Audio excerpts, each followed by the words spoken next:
I started. Okay, so my nice Nikon camera cut out. But what you're going to do, I'm just going to restart this. So what you're going to do is juice about 5 lemons for this lemon pepper chicken wings. But I did want to tell you about these awesome paper towels. I'm not sponsored by them in any way, but they're Bounty paper towels with Dawn dish soap in them. And these make cleaning up the kitchen like a breeze. I'm like super in love with them, and I'm going to be buying them more often, but I am not sponsored. I just wanted to tell you guys about an awesome, awesome thing. Now, normally lemon pepper wings are just, you know, short girl problems. Are just lemon juice and like lemon pepper and stuff like that. That's all it is. But I am going to show you how to make it from scratch. And we're gonna put a little kick into them. I'm adding a little bit of ground cayenne pepper, some garlic powder, and obviously salt and pepper. And I'm going to add that right to my lemon juice. About a tablespoon of salt, a good amount of pepper, freshly ground, obviously.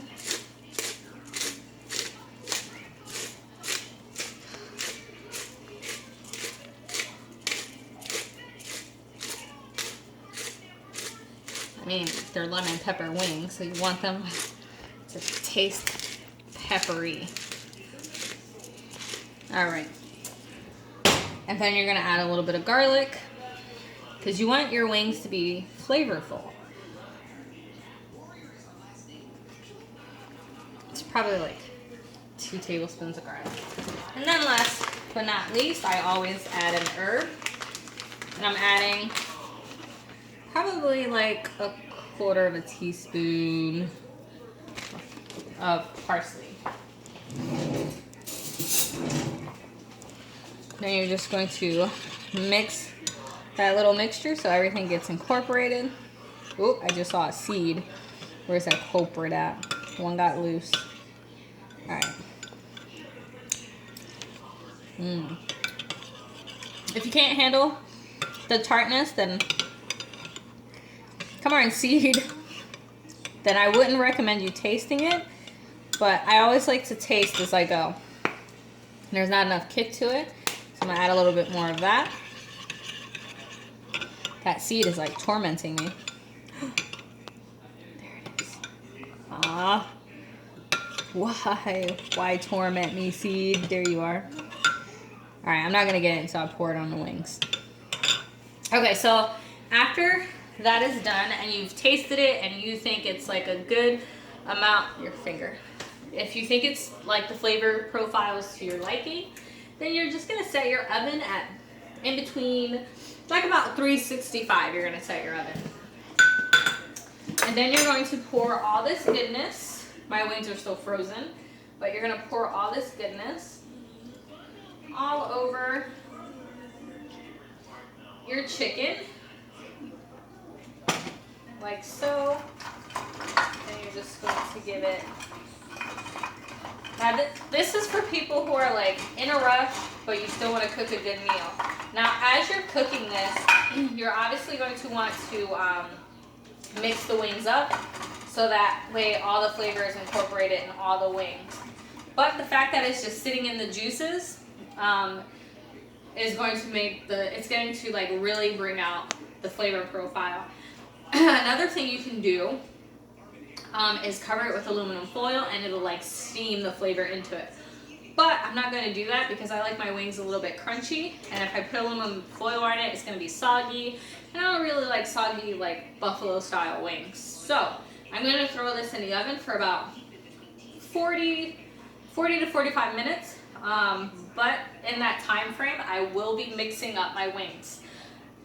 So again, in this was my 5 lemons, garlic powder, pepper, salt, and cayenne pepper.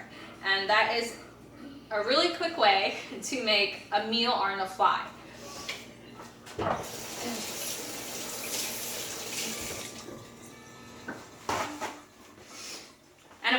after this is done, I will show you what the wings look like.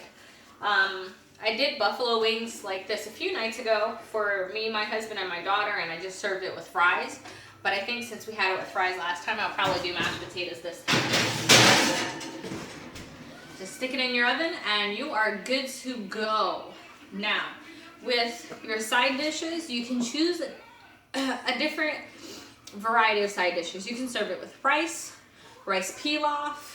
There's different types of rices you can serve it with. Brown rice, white rice, or regular rice. Jasmine rice, yeah. Or you can pair it with potatoes.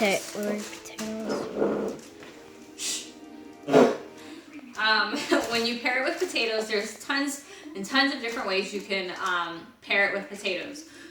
What I've done one time for my mother-in-law is I've mixed mashed potatoes or potatoes with parsnips and created a potato parsnip puree. Now that would work great with this, or you can just make a regular garlic mashed potatoes with this, or you can even make cheesy garlic mashed potatoes. You can also make herbed potatoes, where all you do is dice these pretty bad boys up. You obviously rinse the potatoes first. Dice them up, take some olive oil, salt, pepper, parsley, thyme, and oregano, and you like mix them all up and you throw them onto a sheet pan and place them into your oven for roughly 30 minutes, depending on the size that you've cut. And that's also another great thing that you can serve. Vegetable-wise, you can use an array of vegetables. I have a mixed melody of frozen vegetables. I try and buy fresh as often as I can, but frozen vegetables help a lot, especially like when you're running out of time and you need to throw a quick meal together. Asparagus is really good with this meal. I mean, I know everyone sees asparagus as an upscale vegetable, but you can have asparagus with anything, okay? Don't let anyone tell you otherwise. You can have corn with this. I mean, different ways, whichever way you prefer to make your corn on the cob, just the regular corn cut off the cob. I wouldn't recommend cream corn though, especially if you're doing like mashed potatoes, cream corn, mashed potatoes. Like, it's a good concept, but probably not with this meal. Broccoli is another good one.